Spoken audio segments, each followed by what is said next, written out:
Casual conversation. Casual conversation, the casual one.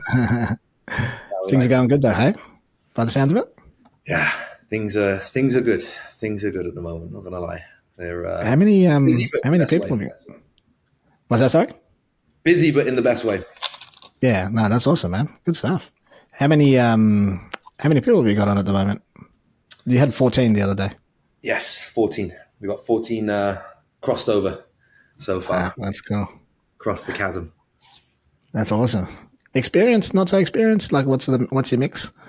So experience level in the like high ticket space, a lot. Like on average, sort of 3.5 years. Been around the block, done a lot of stuff. There's a few in there that have actually sold insurance in the past or Oh wow. have been selling insurance on the side as well currently. Yeah, okay. There's That's a good. couple of those as well, which is good because we can get them obviously, up and started even Faster. quicker. But even so, of the first batch, I mean, we've had, I think now 3 people have passed their license exam within 14 days. So just waiting That's for fast, man. Shit. their number. Doesn't take that Yeah, quick in Australia. It takes forever in Australia. So that's one of the problems of the insurance industry that holds a lot of people back is that they overcomplicate the exam and the licensing and the study. Yeah. It's not it seems daunting, it seems overwhelming, and I think a lot of it comes down to, and I don't have any data to back this up, but my assumption is a lot of this comes down to the word exam, the word test. And it's just harking back to our school days where a tremendous amount of pressure was put on us at a young age to pass or fail these exams and therefore be a success or a failure, a couple times a month. Right? And so I think some of the program comes back. It's like sales, isn't it? Like, it's like every day in sales. Literally, it's just the same thing. But most adults have a driver's license. You just kind of you just studied, you did some mock exams until you kind of got it down, and then you did it, and then you passed, and that was it. That's basically what's happened for these guys. Yeah, that's true. Coming in, we've given them a lot of support and given them access to a training course to be able to study for the exam. And within 2 weeks they're done. They're good. Ready to rock and roll. Cool. Yeah, that's awesome. That's good, man. I don't really have a particular direction, but we can kind of just jam on this call. Sure. Talk a lot about what you're doing. Obviously, that's awesome. That's how I like it. I've got the original, the last podcast that we did that'll go out.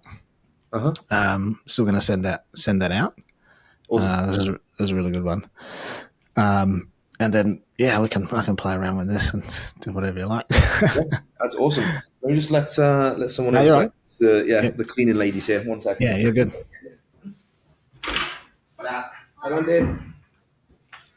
I'll stick my headphones in it as well, so there's not too much noise. No worries. There we go. Cool. Yeah, right. I thought kind of just have a bit more of a casual conversation about some of the things. I like that. Again, stuff that you're doing, what's different. People tend to like the where's the space going, or where's it at the moment. Yep. I've had a few of these conversations, different people, kind of the same.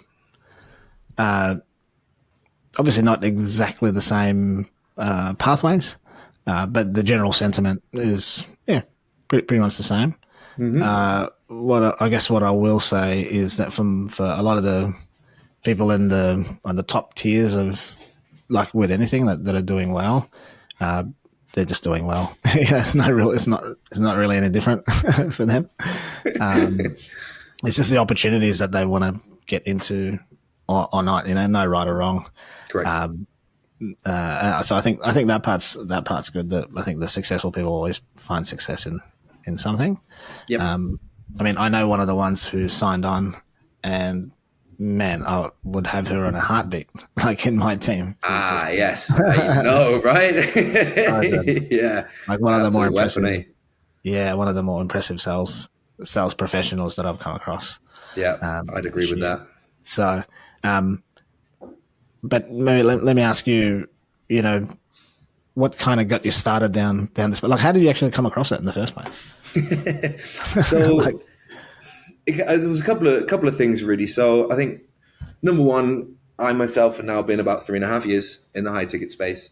Run the gambit of closing, setting, coaching, managing, and then this year managing multiple accounts through a sales agency, done for a sales agency, and absolutely no difference in the sort of problems and issues that we were coming up against with faulty marketing, inconsistent lead flow, offer owners making very odd erratic decisions, and of course I was in a much more privileged position than a closer, being sort of the agency owner, to have more of an influence on it. And still my days were taken up with basically selling the business owner on decisions that I knew would be more conducive to making more sales. And once you acquire that skill, of course you can help influence and persuade and build a company that way.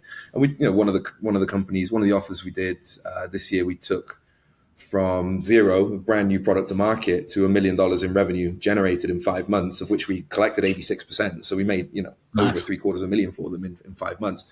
So It's certainly doable, but man, was it tiring. Jeez. It's just like, can we not just be a bit more competent, guys? I don't know. Like, can we just do one thing that works and then just do a lot of that and not change anything and not test anything? And like, can we all just calm down here? So no difference in the actual type and kind and scope of problems that a lot of closers I feel have experienced on different offers. It was just in a different position or with a different amount of leverage that I was able to apply to it. So that really kind of got me thinking this year. And that actually led me to step away from the agency a few weeks ago. I just did not enjoy that part of it anymore. It's good money, it's good fun, but I love managing sales teams. I love helping people. I love coaching. I love building cultures and teams and environments. And I was doing everything but. I was talking about pricing and offering and marketing, and I'm reviewing funnels and ads. And I'm like, it's not my job, man. But if I didn't do it, we wouldn't make sales. So that really got me started. That got me thinking. Anecdotally, also having knowing a lot of the top guys in the space, some are doing well, some not, and I'm like, wow, but you're good. And you're struggling. And the struggles were difficult to find an offer that, kind of lines up with what I'm looking for in terms of lead flow, compensation structure, time that I'll need to put in, time requirements, the logistical side of things, but then also that aligns with my sort of culture, the culture that I want to be around, the values that I abide by, the ethicalness, how ethical the offer owner is. Like, there's a lot of boxes that were starting to, that kind of need to be ticked. And the anecdotal experience was that people were finding it harder and harder to find those that ticked all of those boxes. And so we're going through a cycle of, this one was great, but then marketing crashed. And so then I joined this one, and then it wasn't what they said it was going to be on the outside. And when I got on the inside, it just, the numbers didn't add up. Then this one got shut down for the FTC. I heard twice this year. Yeah. I was like, wow, this is wild. And so it did get me thinking about the high ticket space in general. I like to question things an awful lot. Sometimes it's a burden. Sometimes it's tiring to be constantly questioning everything, but I think it's a very healthy thing to do. Yep. And I also identify as a smart, lazy person. And so I think there are lazy people that just don't get any work done. And then there are smart people that overthink and overwork. I like to see if I can just be as lazy as possible whilst getting the job done. What I was thinking, I was like, well, what are the assets? What are the skills that we have, and where can we apply them? And it coincided with a year ago now, meeting a guy here in Medellin, in Colombia, Medellin. And just getting to know him, getting to meet him. He's become a very, very close friend of mine now. And what do you do? And he said, we're a lead gen service for IUL insurance agents. I was like, okay, cool, whatever. Didn't understand what that was. Didn't bother asking. Didn't really care.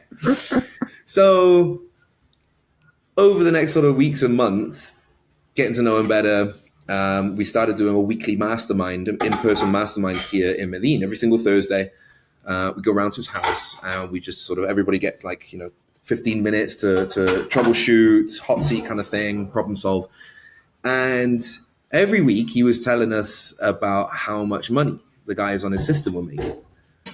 And every week it was $62,000, $80,000. This guy did $184,000 in commissions. This little old lady, Spanish lady, Eli Juarez, mother of three, did $101,000 in her highest month. I was like, what is it you do again? What is it? Explain this to me again. And so the more I got to look into it and into the workings of his company, which is one of the most dialed in automated companies I've ever seen. It's ridiculous. If he gets 100 clients tomorrow, he works not a second longer in the business. It's just everything's dialed in. And so he explained we provide a lead gen service, a white glove service for IUL insurance agents. Like, what the hell is that? And he said, an IUL insurance policy is a very specific type of life insurance policy in the US. It's a very good policy. It has obviously life insurance components to be able to pass on, wealth to your beneficiaries. It has health insurance components, but it has a cash value component which compounds over time, linked to market performance. And so I was like, okay, so why are they making so much money? He said, well, these insurance policies are typically a slightly higher premium than they would be at just a term life insurance or a health insurance policy. I was like, well, how much is that then? He said, well, it's not uncommon for people to put in $1,000, $1,500 a month as into monthly premium for this policy. 500 is maybe an average, maybe a low sort of average. I was like, okay, but why are the guys making so much money? He said, well, insurance paid, because in my mind, I'm like high ticket closer. What are they getting? Like 10% of $500? Like, how are they making 60 G's off of this? This makes no sense. How is this adding up? So it turns out that the US insurance industry pays out commissions based on the total amount of premium paid in the first 12 months of the policy. Mm-hmm. So if you pay, easy math, $200 a month, which would be on the low end for an IUL policy, $200 a month for 12 months, that's $2,400. Now, as an agent, if you have what's called a 100% contract, you get 100% of that first year's commission. Now, 80% of it gets paid out up front. So of the 2,400 that you get, 1,920 gets paid out up front, and the other 20% gets drip fed over the other 11 months. I think in that example, it's something like 41 or $92 a month. I can't remember which one it is. Yep. But it gets drip fed to you for 11 months. And I was like, whoa, okay. So how are they making, how is this adding up to $62,000 in this guy's first 4 weeks whilst he was working a full-time job and he's never sold this thing before? He said, well, there's a couple of things. People in the insurance industry typically struggle. 98% quit in their first year, actually, because they have a huge recruitment sort of phase of any Joe Schmo off the streets to get their license and then try and sell policies. Now, there's a few problems that they encounter. Number one is who are they going to sell them to? They have to tap out their warm market, meaning their friends, their family, their Facebook friends, their neighbors, anybody that will listen to them, basically. They have to become that guy at Thanksgiving that nobody wants to sit next to because he's going to try and sling him he's trying to sling him insurance, right? Yeah. So that's tough. From there, if they want to then buy leads, this is a very normal thing in the insurance industry, is to purchase leads and data of people to contact. Now, typically, if you purchase leads, you start with cheap leads. They are old, recycled, and low intent. Old, meaning they put their information in weeks, months, sometimes even years ago. Yeah. Recycled, meaning they were sold to multiple insurance agents. And so you're now the 412th guy trying to call them up. And low intent, meaning sometimes they didn't even put their information in to find out about insurance. I've heard stories. One of the guys on the inside who sold insurance 2 years ago and stopped because of how difficult it was. He said, I was calling up people that had put their information to win a prize. It was like a raffle. Yeah. We used to have that. We used to do that in finance, yeah. That's where we would buy leads. There you go. So you know what I'm talking about. It's madness. So I was like, okay, well, why are your leads different then? Like, why? I mean, obviously, I get that the product is a higher value and that therefore probably speaking to a higher, more affluent person, and it's a good policy, but still, like, people have still got to buy it. He said, yeah, well, I was an insurance agent myself. I am an insurance agent myself. He's licensed in 47 states. and he was tired of working with these crappy leads. So he said, okay, well, if I want them to not be old, recycled, and low intent, well, how do I make them live in real time, exclusive, and high intent? And so he basically just reverse engineered every single problem to be left with exclusive, real time, like live on the phone right now, leads that actually want the thing that you're selling. So I was like, okay, this is starting to make sense now.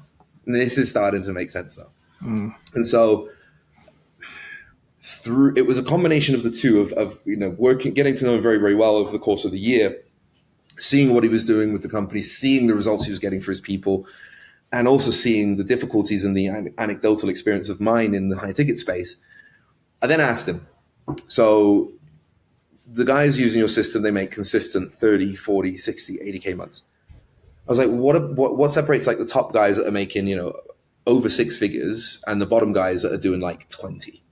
The bottom guys. What's the difference? Are they like better at the thing? Have they just been doing it longer? They're more skilled? He said, no, they're just quicker.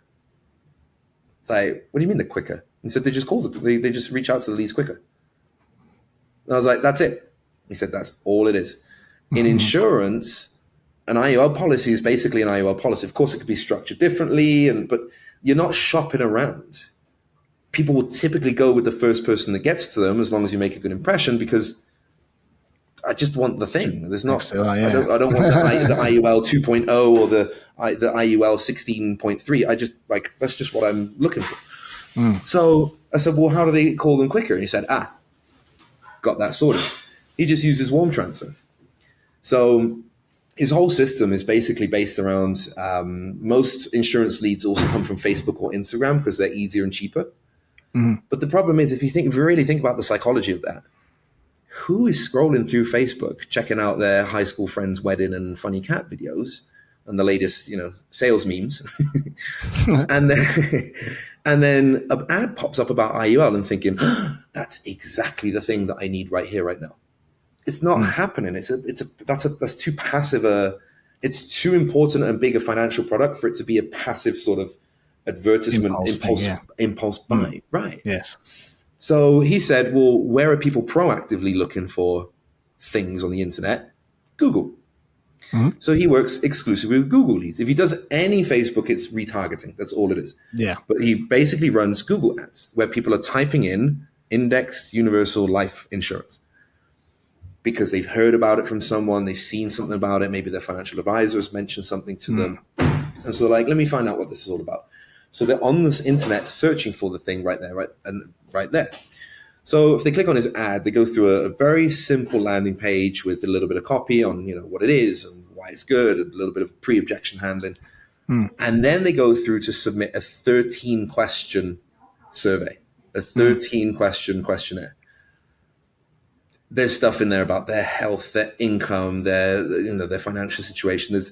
There's a ton of friction. If you don't want this thing, you will give up after questions. Yeah, you'll tell. Yeah, it's not like you're not going any further than that. Right? Yeah. They then, before they are able to submit the application, have to verify their phone number via text, which we all know is a ball ache. So that there's even higher intent and higher friction there. But it means that the phone number is verified. And so as soon as they submit that application, it gets transferred to an agent exclusively. That lead gets given to one agent only, into their custom GHL CRM that everybody gets set up on a system. So it drops into there, and it uses warm transfer, lead transfer to do a warm transfer. So basically, the agent's phone rings, they hit a button, and it dials the lead instantly. If they pick up, they've now gone on to that agent's custom booking page with their name, with their face, a little bit about them, and their calendar. And so if they pick up, you're like, hey, there, it's Adam. They're like, what, the guy I'm looking at on the screen right now? You're like, yeah, it's me. Freaks them out every time, right? But it solves for speed to lead. From there, even if they don't pick up, the CRM is kitted out with conversational AI. And I've seen it. I know there's different ones out there. It's not the one that's integrated into GHL. It's a better one than that. Yeah. The thing's phenomenal. It can answer any question about IULs pretty much better than most insurance agents can. And it just Sure. keeps going. It's connected to that agent's personal calendar, so it can just book them in for a time. It books about 10 to 30% more appointments that way, just by itself. Once you're moving them through the pipeline is kitted out with every single automation, reminder, info, nurture that it needs, from first application submitted all the way to application being approved by the carrier, and all the steps that are needed in between. So it's a phenomenal system. But I was like, okay, well, let's say if they've never sold anything before, like this guy, Jacob Johnson, that did 62K, submitted 62K of business in his first 4 weeks with a full-time job without having sold the thing before. I was like, how do they know what to say? And he said, well, the third piece of the puzzle, if we have the sales system and the sales funnel and the process, we've got the system, the process is the training. And so he has sales training pre-made by a guy who's done no less than $60,000 a month in paid out commissions for the last 13 months straight. He's only had 3 chargebacks in his whole career. And he just has a step-by-step. That's impressive, yeah. Because he just teaches a 3-call process. This is not a 1-call close. This is not an objection battle, dial by. This is a walking. It's not even low pressure selling. It's no pressure selling. It's just walking people through the system, through the numbers, all the way until they get approved or they don't, or they drop off during the process, which happens, right? Like, this is something I've been telling the guys as well. Whilst the opportunity is bigger here, whilst the opportunity is different, the same issues and problems of high ticket will still be here. People will still not know how to figure out Zoom. You're still going to have to call them and help them figure out which freaking button it is to get onto the Zoom room. Yeah. They're still gonna no-show you. They're still going to be driving when you need them to be concentrated. They're still going to go. It's going to happen.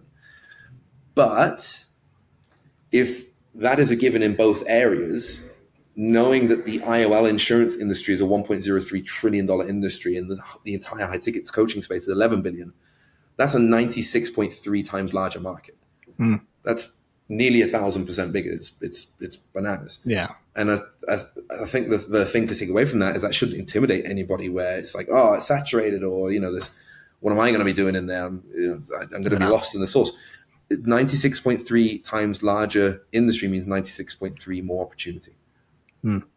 Yeah. And so, I kept on hearing about it. I kept on seeing it. I kept on seeing the struggles and problems that are built into high ticket, which are a given. Everything in life has equal up and downside. But if we know that the downside of the insurance industry is mitigated by the system, and we're left with a tremendous amount of upside, which is statistically a larger upside than it is high ticket, I was just like, man, I asked him, what if people would come in that actually had sales training, sales acumen? He's like, dude, they crush. They absolutely kill it. I was like, you reckon? And he was like, sure as shit they would. I was like, well, challenge accepted. No, That's awesome, man. That's cool. Really good. Yeah. Good to hear the backstory, sort of on it. And your own journey to it as well, right?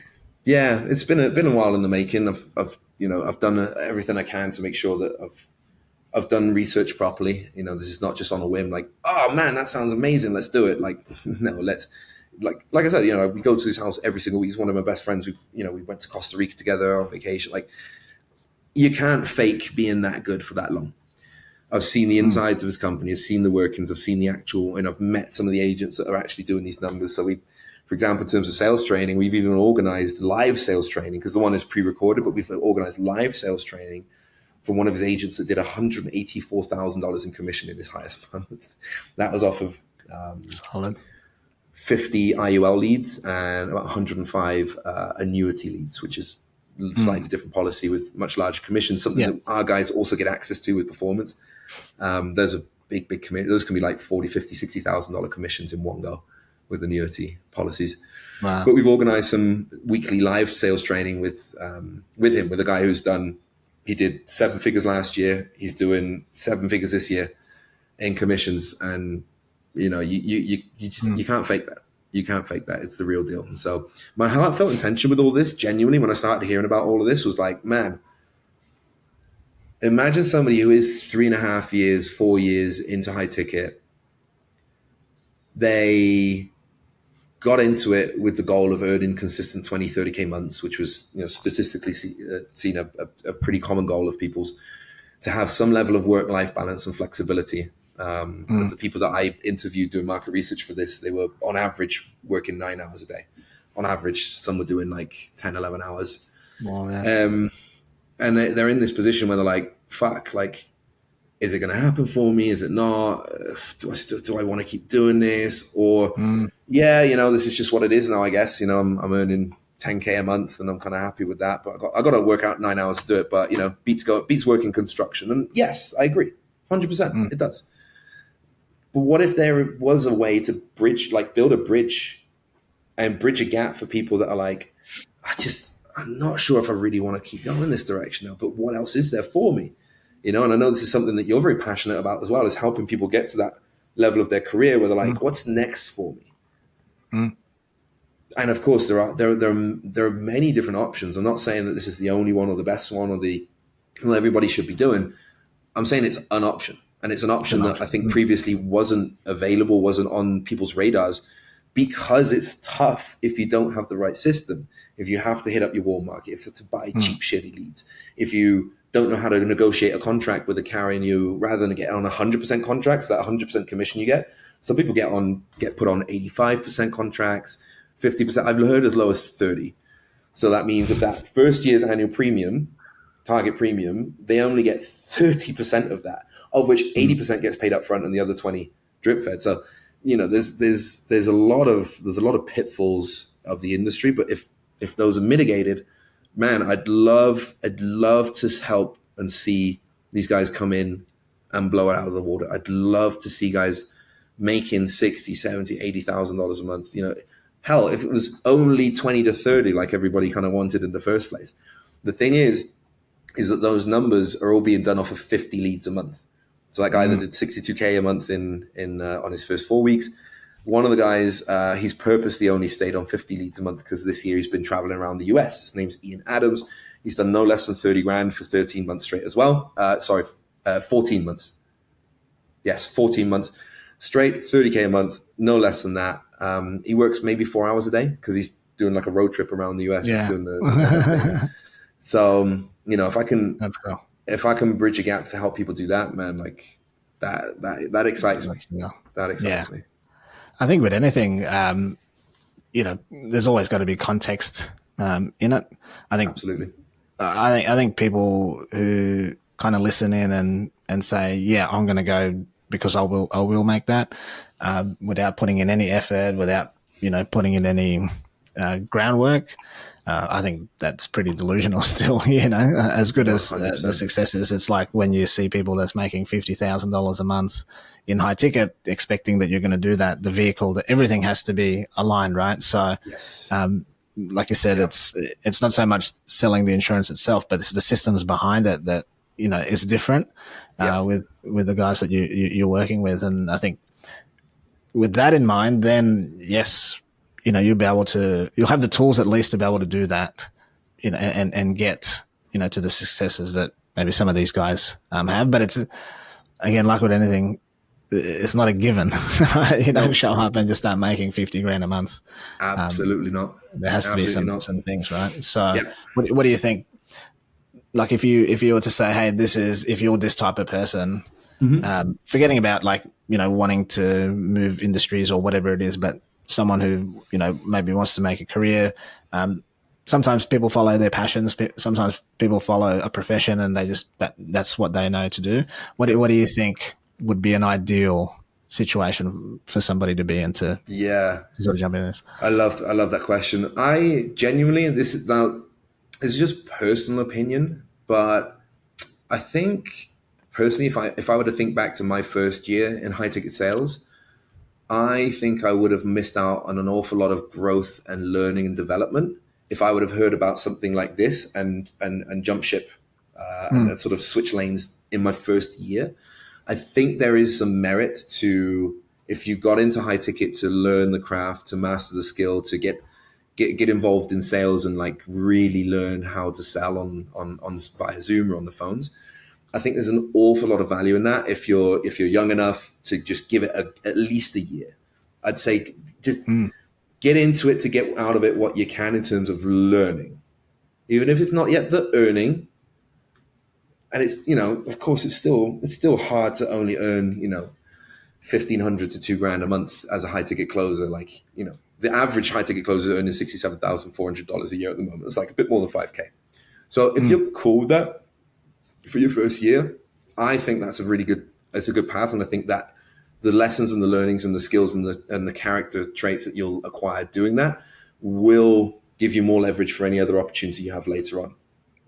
What I'm seeing with the group that we have right now is it is speaking to that person who has been in high ticket for 3.5, maybe 4 years, and are finding it increasingly difficult to find an offer that really ticks all of the boxes for them, and are a little bit tired of the chopping and changing and looking for a little bit more stability. Now, we have to understand that like the instability and volatility of commission only selling is built into high ticket. Like that downside is built in. We all know what we signed up for. But it's okay. It's also okay to have your values to have shifted and say, do you know, I understand that's built in, but I don't want that anymore. You don't want that. Right. And so I wouldn't blame high ticket for that. I would just take responsibility and say, well, where can I find that? So somebody who's looking for a bit more security, a bit more stability, a little bit more recurring income. I would say somebody who does enjoy like having good conversations with good people, because that's something I've noticed here is like you're having good conversations with people. People are not getting on the phone thinking you're a scam. They're not asking you, is this legit? Like, where's your company based? This kind of stuff.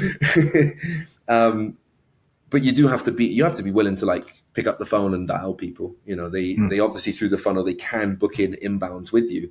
But if you want the success that you can have here, you got to be willing to hit that button when the phone rings and call someone who's just opted in and have that conversation. So that's a small thing, but that can be a knockout criteria for someone who says, no, I only want to take inbound calls, and that's fine. And you just won't earn as much as you probably could here. I'd also say it's somebody who is looking for more of a long-term play for themselves. This is not really it's not an industry that lends itself to being in it for 3 months or 6 months, because of the compounding effect of the recurring revenue that you get. Because it's not just the upfront 80% and then the 20% over the first 11 months. There's an annual renewal fee that you also earn in commission that just drops into your account every year that the policy is renewed. And the average lifespan of an IUL insurance policy is 12.7 years. Because it's a life insurance policy, people have it for a long life. time. Right? That kind of makes sense, right? So on average, 12.7 years, that's 12 years of just money just dropping to your account. So the compounding effect does lend itself nicely to someone who says, listen, I want to lean into this. I want to learn the craft. I want to learn the industry. It's really not as complex, or, I mean, even I, beardy, tattooed Englishman over here has learned all the ins and outs and the basics of the insurance industry by now, what the difference between target premium and annual premium is, and overfunding, and all the different bits of lingo and the licensing process, etc. It's just like anything. If you just stick your head down for a couple of hours, like, you figure it out pretty quickly. ChatGPT is, He's good. He's good for that kind of stuff as well. If you just ask him a few questions, you'll find everything you want. But I think it's people that are looking at where they're at in their career in sales and thinking, is this it? Is this, am I getting what I want out of this industry? And then there's two paths. Okay, well, number one, what can I do differently within the space to potentially get that? Number two, do I maybe just switch lanes altogether? I personally, I've been a nomad for the last 3.5 years as well. It's kind of coincided with sales. I love earning US dollars and spending pesos. I mean, it just makes you feel instant. Well, you are on paper, you're wealthier. If we measure wealth as the ratio between outgoings and income, you immediately have a jump in wealth by just moving location. This, in my mind, is the same thing. All things being the same, I have to talk to people, I have to sell things, I have to hop on Zoom, I have to manage a pipeline, I have to, have calendar availability. If all things are the same, but I'm applying the same level of effort here, and I have a 93.6 times larger, or actually have a 740% higher likelihood of earning consistent 30K months. The likelihood of earning consistent 30K months at the moment is 0.5% in high ticket.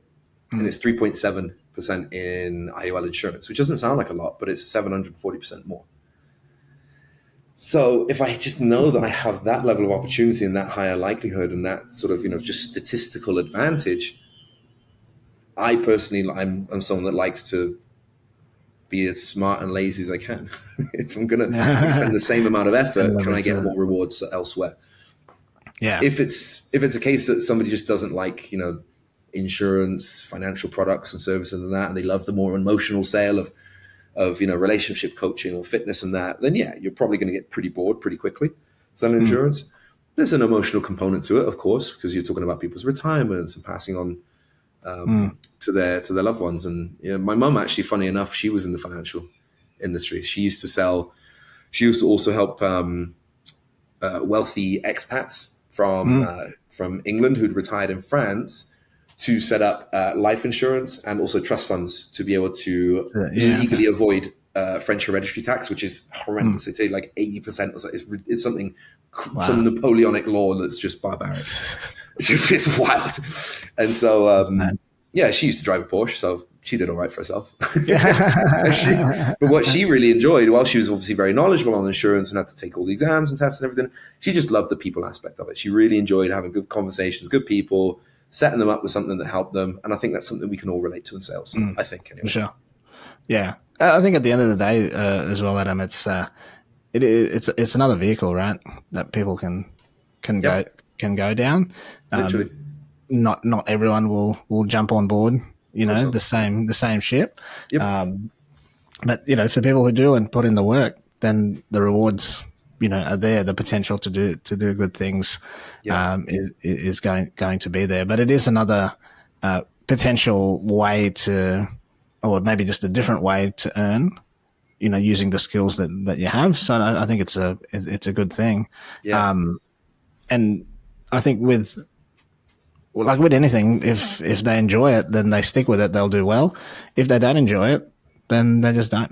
Right? It's literally kind of right. Each to their own. Some people just don't like doing finance, and then that's it, right? So, yep, 100%. Yeah, and what sort of I guess, because you're mentioning about the technical aspect of it. Again, ChatGPT pretty good if you kind of get stuck, or if you find ways to explain something. Yep. What is the licensing process like? Because you said some people do it fairly quick. Some people, maybe take a little bit of time, maybe some roadblocks around the exams or the learning piece. What is actually involved in the licensing? Is it pretty in depth? Yeah, so it's relatively simple. The guys that come on to use our system, they get access to a pre-licensing video training course. It's normally like $250. We've got a discount code for like $37 or $39, I think. And that's just basically a video series, just giving you the basic information that you need, and then doing like flashcards and sort of mock exams. And you just listen to the information. It's fairly simple. Just take mindless notes. Don't stress about it. It's been the technique that's works best for the guys so far. And then you just do the mock exam over and over and over again until you can consistently pass. And the reason that that's the way to do it is those are the exact questions that are in the exam. I mean, word for word. Do they know that? Yeah, they do. Because obviously, who's incentivized for people to pass the exam and actually sell this thing? Of course. Of course, they can't just have any old moron just go in and not know what the hell an IUL is. But it's a basic. It's like once you pass your driver's test and you start driving on the road, that's when you really learn to drive. It's the same thing here. You learn enough to be safe with it. You learn enough to not mislead or give misinformation. But then what you really do is you learn how to construct the policies as helpfully as you can. Because there's a way in insurance where a greedy insurance agent can construct a policy to maximize his commissions, but it will minimize the returns for the person. And what happens to those people is that those people then, the prospects that either find out and then they just stop the policy or they charge back, and that just reduces their commissions anyway, right? And so, as with anything, greed gets to the best of us. But the licensing is basically just going through the video training. And what we've done with everybody is we've set a requirement to, once you sign up, is to sign up for a date for your exam in exactly 14 days. Now, James Caulfield is the first one to come on the system. He's just submitted his first policy this week. Actually, I'll tell you about that in a second. Yeah. He actually got his insurance license 2 years ago when he was kind of fresh getting into the sales world. And the guy who's going to be working with said, "Listen, if you do it within a week, I'll pay it for you."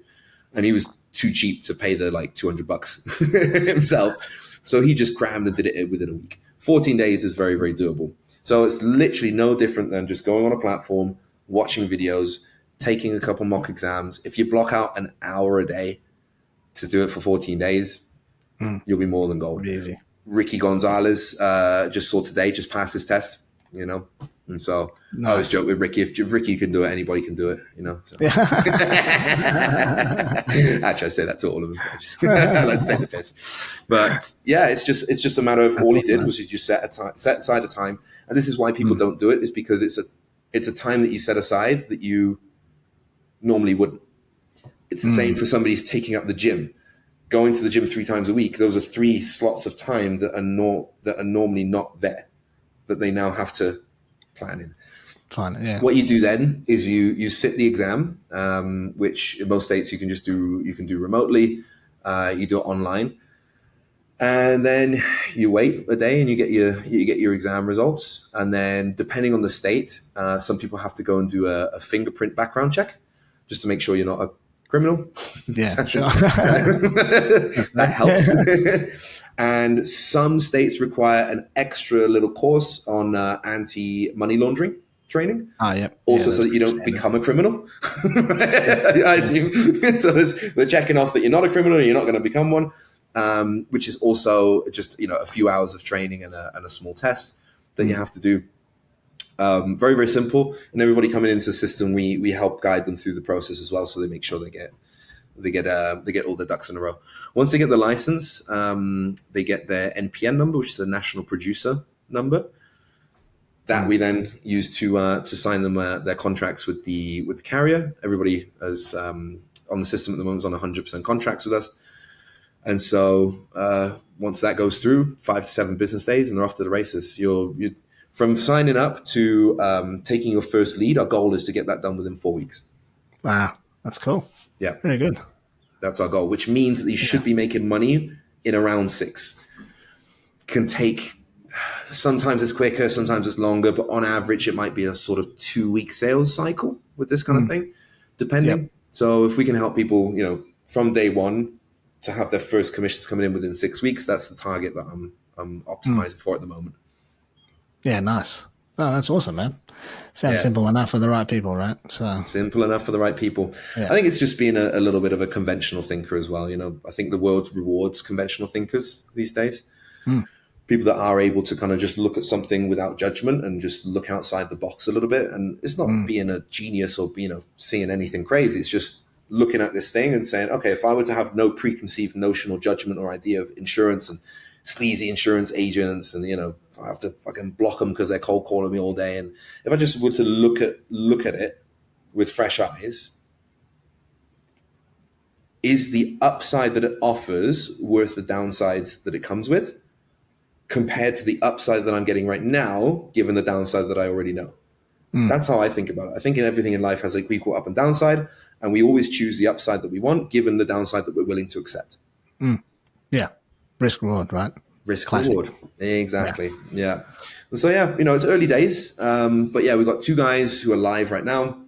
One of them, James Caulfield, he's just submitted his first application. Awesome. That's a $1,800 policy for him there. So that goes through. We should be getting the words any day now. So whether that one's gone through. Yeah. The other one, Danny Paulin, on his second lead.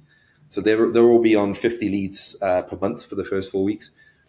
His second lead has a potential of being a $20,000 case. So that would be some solid, pretty juicy commissions for him off the second lead. If that one goes through, they're still in the process, working it through alongside the guy, David Fisher, the sales trainer, helping him construct the policy. So there's a lot of handhold, a lot of support in the early stages. But the goal is to be getting those, on tap very, very soon for everybody. That's awesome, man. Cool, Yeah, Adam. That's good, man. That's nice. yeah, It's good. appreciate that. Yeah, good explanation. Makes sense. Makes sense for the right people, man. If I was in the US, I'd yeah, I'd at Oh, least find mate, another job. I mean, before going down this route of opening up for other people, you better believe I was down some Reddit threads to see how I could do this. How you gonna? But you have to be a US citizen, No, green card holder, or have a work visa.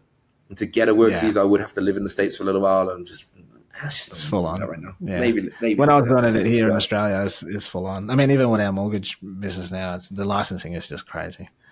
You know. So, but I mean, I think it's yeah, easier in in the US. But when I was doing financial planning, included insurances, investments, all those sort of things. Um, yep, yeah, it was like the licensing part was tough here in Australia. Just a lot of red yeah. tape. So when you say it's like 14 days, I'm like, oh man, that's fucking easy.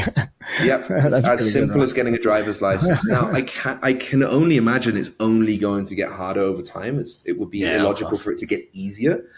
And Yeah, so I that's what just happened know with that us. coming Yeah. into the season now, January to March is peak IOL season as well because of all the tax write-offs for the April 15th tax deadline. So, Mm, it's a good time for those that crazy want to town. make a change and it's, a fresh year, a fresh career, this kind of thing. I don't think it's even starting over. I think it's just switching lanes. Yeah, I yeah, think plenty of people have onboarded onto an offer for 14 days before. So it's yeah. no different here, right? No different here. Yeah, I know what you mean. Cool, dude. Yeah, thanks for jumping on. It's good. Yeah. Thanks for having me. I'll send you Appreciate that. the clip once it's all uploaded. You can Awesome. just the raw files. Yep. You can have a play around with that. How's everything else going? Good. Actually, I want to stop Yeah. this so I can start uploading.